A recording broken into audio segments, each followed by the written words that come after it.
Yo,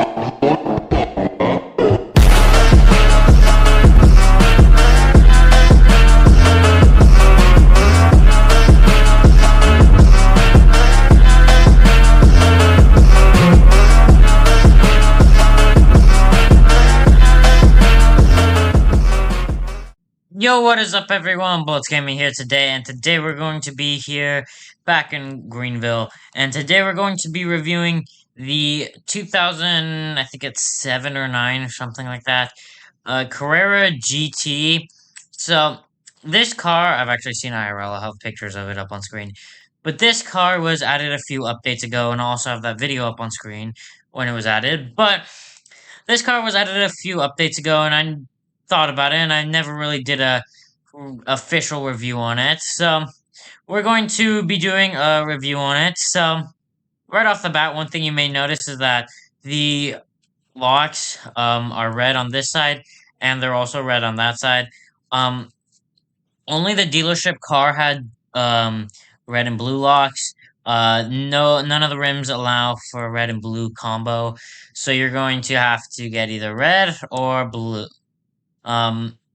There are also a decent amount of color combinations, or not combinations, but different colors you can do on the car. I don't. There is I think, couple interior different colors, but I chose red here, as we can see, and it's a pretty nice interior here. So yeah, get right into the review here. All right, so first things first, we got a cold start here. So let's start her up.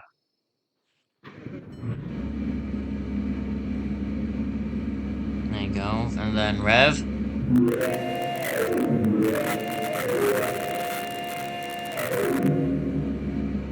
And yes, we are underground, so that's why it does sound a bit different. I'll go above ground and I'll show you guys what the rev sounds like, but the startup sound is pretty much exactly the same. So here's what the CGT looks like at night. We got the low and high beams here. Let's see, okay. We have the turn signals on the front next to this blue light thing. And in the back we have squares, I guess you could say. And then we got the hazards. We also have the hazards on the side of the car, and the turn signals. We can see here. Oh, clicked the wrong one. But yeah, as we can see here, it's also on the side of the car. And for the brake lights, we have the squares next to here. We have one on the wing, and we have one right behind the two seats. So this thing has 4 brake lights rather than the standard 3. On the interior, if we go inside, we have gauges that do light up when the lights are on, but when they're not lit up. We do also get a little brights thing right there when the brights come on. We also have the turn signal buttons right there next to the brights button, and hazards are also there too. It's a pretty nice interior, I would say. You do have the ability to get pulled a little bit further back when you look back like this, and it's an overall pretty nice car. So now we're gonna head out on the road with the car. So let's shift her into gear here and let's start driving. So this car has a semi and a manual mode for it, so you can do either semi or manual, depending on what you want. And this car, I don't remember the top speed, but I will show you guys that real quick. Right now, I currently have it in black, the GT, obviously, with the red interior, and black 5-spoke with red locks. So we're going to do a quick top speed test here, and acceleration test, so I'll have the timer up on screen for 0 to 60 and 0 to top speed here. And there we go. Okay, and we've already hit 60, and we're gonna hit our top speed relatively soon here. Alright, and our top speed is 207 miles per hour here. And this car does not shoot flames, by the way. We also have the active aero wing here, which does come up once, I think, you get over 60 or something, and then it goes back down and you got when you get to 50 or something, and then it also goes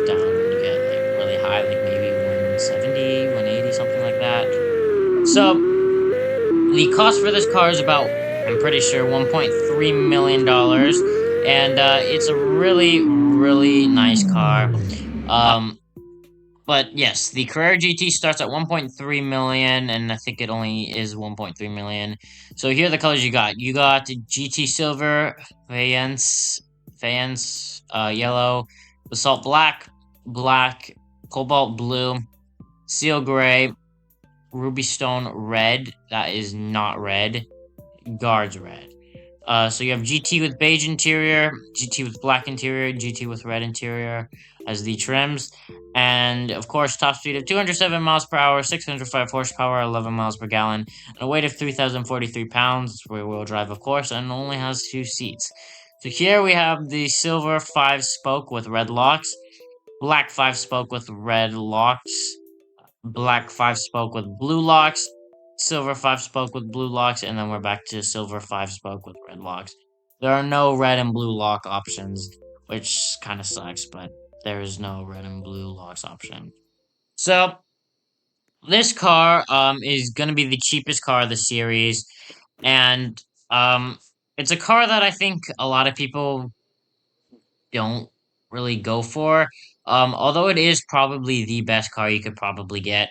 This is the most recently modeled one, and it has an interior which is nice.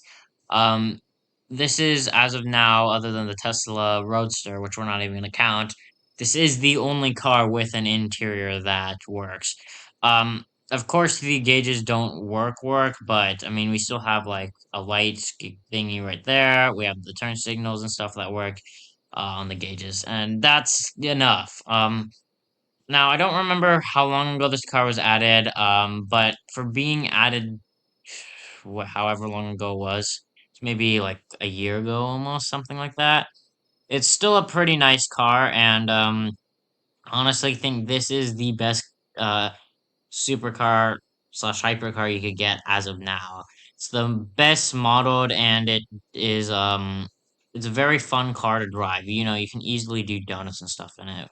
So let me go do some donuts here real quick. Yep, very easy and fun to do donuts in here, and you can also launch the car, which is pretty fun. You can also kind of drift the car if you're good. Yeah, if you can get into like first gear and keep it in first gear. Let me shift down here.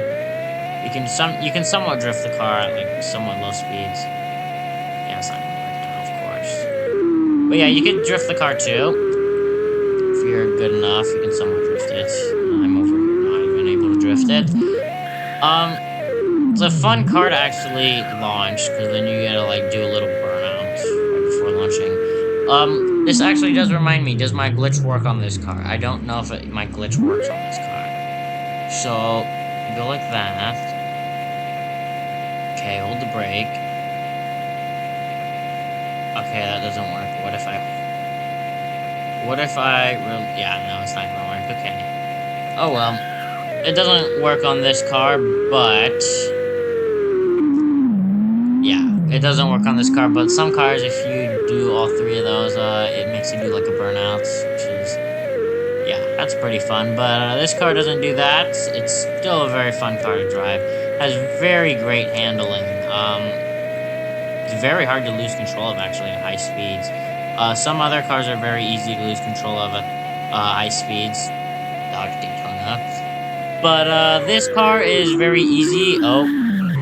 It's very easy to keep control of during high speeds. When you're braking, maybe be a bit careful about how you brake. As we just saw, it is not the easiest to control when you're braking, so be careful when you're braking. The only safety feature this car has is ABS, and otherwise, you're literally just a car. Yeah, a car. So other than ABS, this car is just a car, and has no traction control and no ECS or whatever. No, AEB, that's what it was. No traction control and AEB, it's only ABS. But our handle's really, really nice for not having traction control or anything. Really nice. Only at like low speeds you can tell that it doesn't have traction control, but like at high speeds, ooh, this thing feels like it has like traction control, but it does not, which is Very, very interesting. Very fun car to drive. So, I did also forget to show you guys the horn. So, the horn here... Oh, brakes are red, by the way. The brakes do turn red on certain cars, by the way. If you go fast enough, you can actually get your brakes to turn red if you also brake really fast. But here's the horn. Interesting little horn there. And just to show you guys the difference between the, what's going on in the, whatever you want to call it, garage down there. I'll do another quick startup and rev over here. Same startup, essentially. And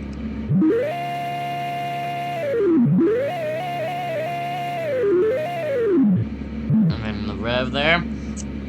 And that is all, other than the brake lights, reverse lights right there, and these lights here. So, that is... Oh, your feet do also... I forgot to tell you guys. Okay, so your feet do stick out of the car if you have, I guess, big feet, whatever. If my feet didn't reach the pedals, bro. Yeah, your feet do stick out of the car a little bit. You could see them right there. It'd be easier if I made a day. So let me do that real quick. There you go. Yeah, you can see my feet are sticking out of the car right there. So that is the only downside of this car. When you do put the roof up, though, let me go like that now. Your feet shouldn't stick out anymore, from what I know. Because, yeah, they should be hidden. Yeah, your feet don't stick out anymore. And your character is no longer visible when the interior is closed. Which is interesting. The wheel still does turn and everything still works as it's supposed to inside the car. I'm also just now realizing the tires phase through the, little wall right there, if I go like that. Yeah. Interesting. Oh well. But yeah, we have a pretty nice